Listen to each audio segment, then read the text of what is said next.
Hey guys, today in this video I'm going to show you how to make these cute heart-shaped fall ornaments. You can use the same technique I'm going to use today for any kind of shape really, or Christmas, Halloween, whatever you want. So I'll go over what we need first. To do this you will need, of course, fabric, any kind that you want, any pattern, shape, whatever. Scissors, a needle and thread, some kind of handle. For mine specifically, I'm using this hemp rope, which works really well, especially for how we attach the handles, but ribbons or anything like that would work too. And stuffing, which you can buy in bags at Walmart or any craft store. Also, just to make things easier, you should get a piece of paper or some kind of cardboard and a pencil to draw out your design. So I'll move out of the way and show you step one. To take your paper and go ahead and draw out whatever shape that you want. I'm going to make another heart ornament just because I think they're pretty cute. I actually have this template already drawn out and cut, but we'll show you the technique anyways. You just want to draw out your template. With hearts, you can always fold your paper in half and make them that way if you've ever made a heart before, but it's easy enough to just do this too. Also, a good tip for making templates for ornaments specifically is if you have cookie cutters, you can trace the outside or the inside of those because your average cookie is about the size of your average ornament. Plus they're hard plastic or metal, so they don't move around and it's a good size. So next, you want to go ahead and cut out your ornament. A good tip to cutting is to move your paper, not move the scissors, because it gives you more control with where you're going and makes it a lot easier to cut things out. Okay, so I went ahead and cut this out.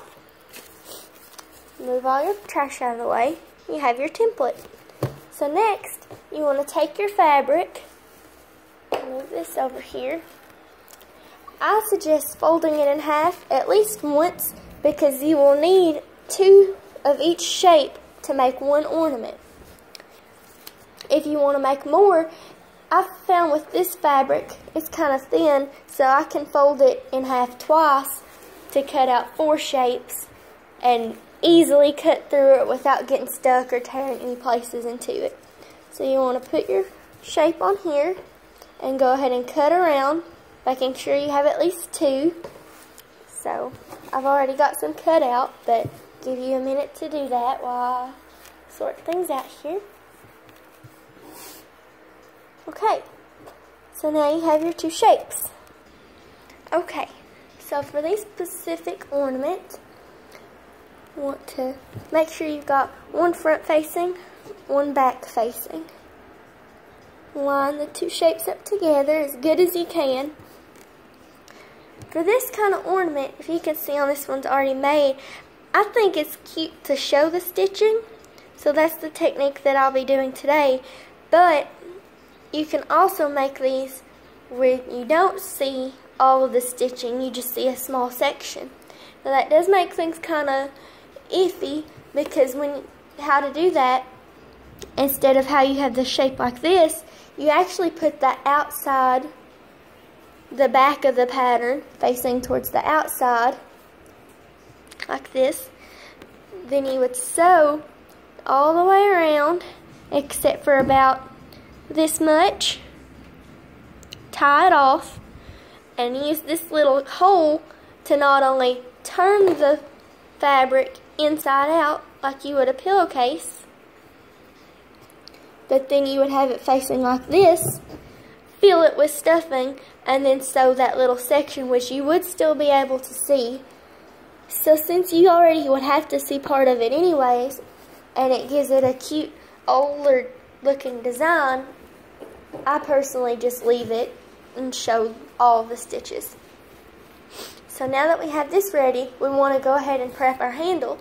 So you'll need your string or whatever you're using. Like I said, I use the hemp cord.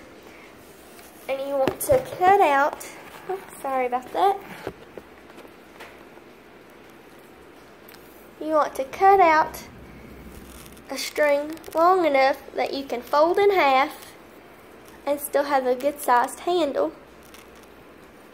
So after you cut your string, fold it in half, and you want to go to the two ends that are open. When you fold it, you'll also have a loop end, but we want to start with these two.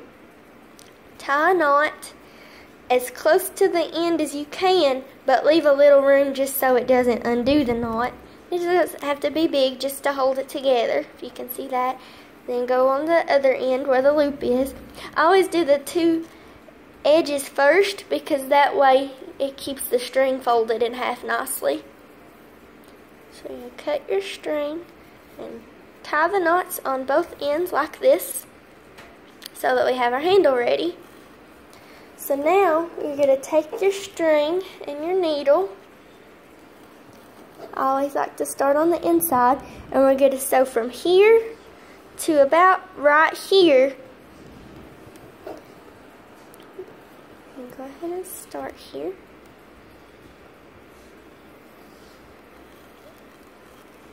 Make sure you pull it close to the end. And I always leave an extra room, just because then when you finish sewing, you can use this extra to tie the last knot as well. You want to tie it together. I always do 2 knots, but personal preference. Okay, for this stitch,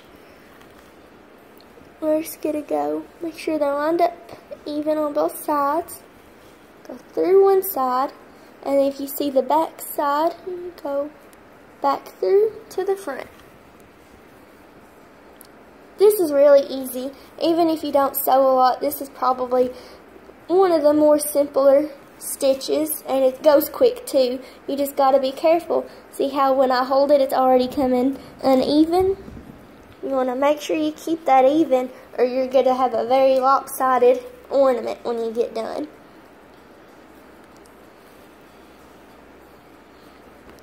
And make sure that doesn't come through. Okay, so right here in these areas is where I want my handle to be. So we're going to stop. Don't cut your thread though, leave it tied just like that. And pick one side, it doesn't matter which one, you'll use both, from the knot. I'm going to unfold these just enough so you can put this knot. Make sure it's underneath your stitching, or where your stitching will be, and then put this together. Then hold it on one side and continue your stitches.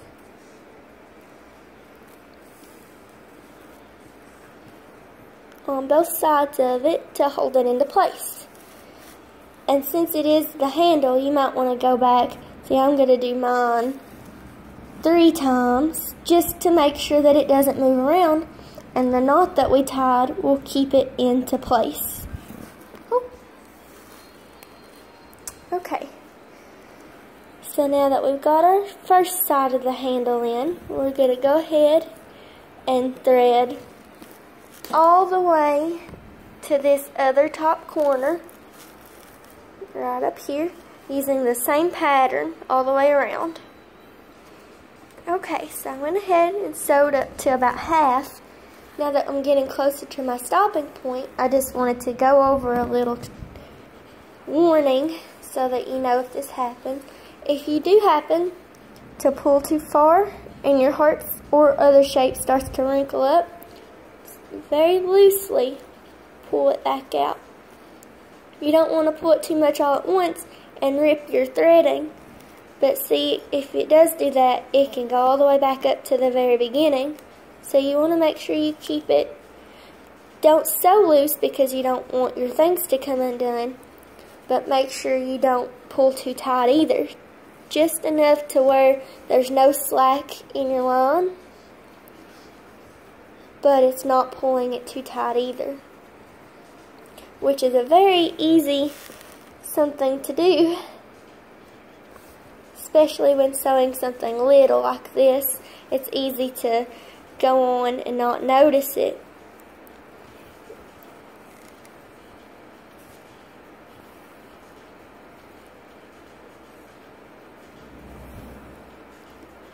Okay, so now we are approaching the top of this other side, our heart, almost where the ornament is going to have the hanger, or the other side of the hanger, I should say.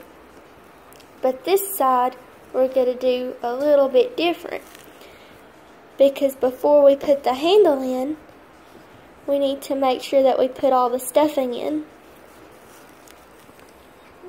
Okay.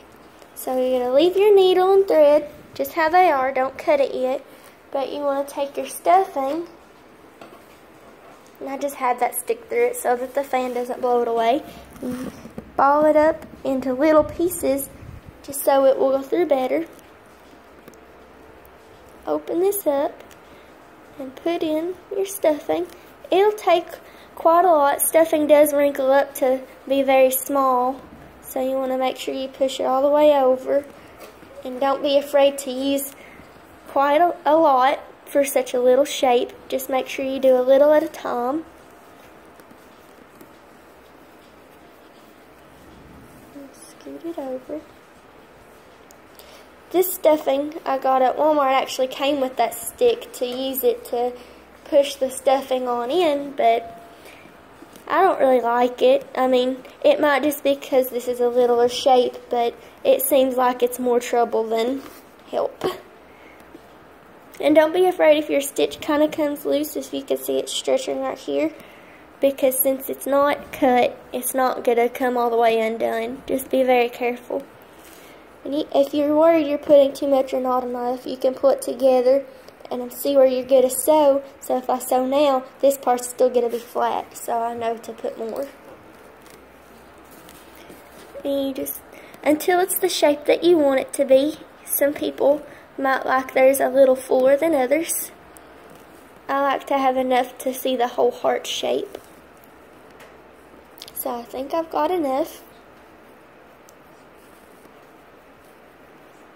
And pull your string back. And now that we've got the stuffing in, we want to pull our handle just like we did the first one. Actually, I'm going to go over a little bit, and you're going to push this handle in there. Make sure it's further enough down to sew it, and then hold it together while we sew up the rest of our shape. Since there's stuffing in it, it might be a little more difficult to sew together because you don't want all this stuffing sticking out. So sometimes you might want to just poke through one side and then go over the stuffing and poke through the other side. But other times you can use your fingers to push the stuffing down far enough to where it doesn't affect it. I made it to my handle, so remember you want to go over it a couple times to keep it in place. Make sure that your sewing is above that knot so that the knot doesn't come loose and pull your handle out. Which you can, even though there's stuffing, you can still feel the knot, so don't worry about that. It's very easy to find it.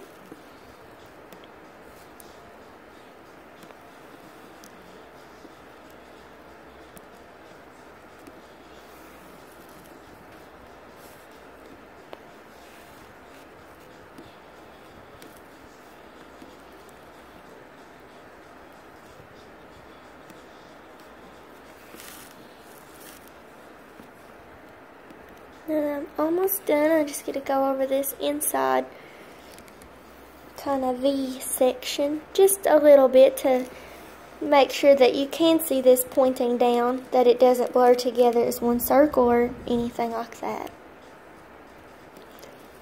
That's more of an issue if when you cut your shape you don't leave enough slack, because you have to remember when you do make your shape that whatever shape you're going to be sewing together, if you can already see the border on this is already that much.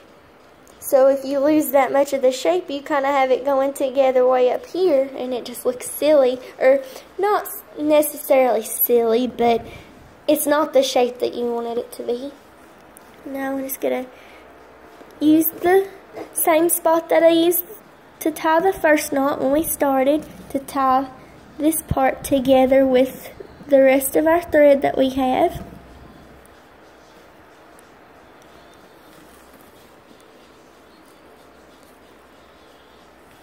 And then cut the extra. Don't cut it too close to the knot because then it'll come undone. Let's say about right there. Okay, and there you have it, an ornament.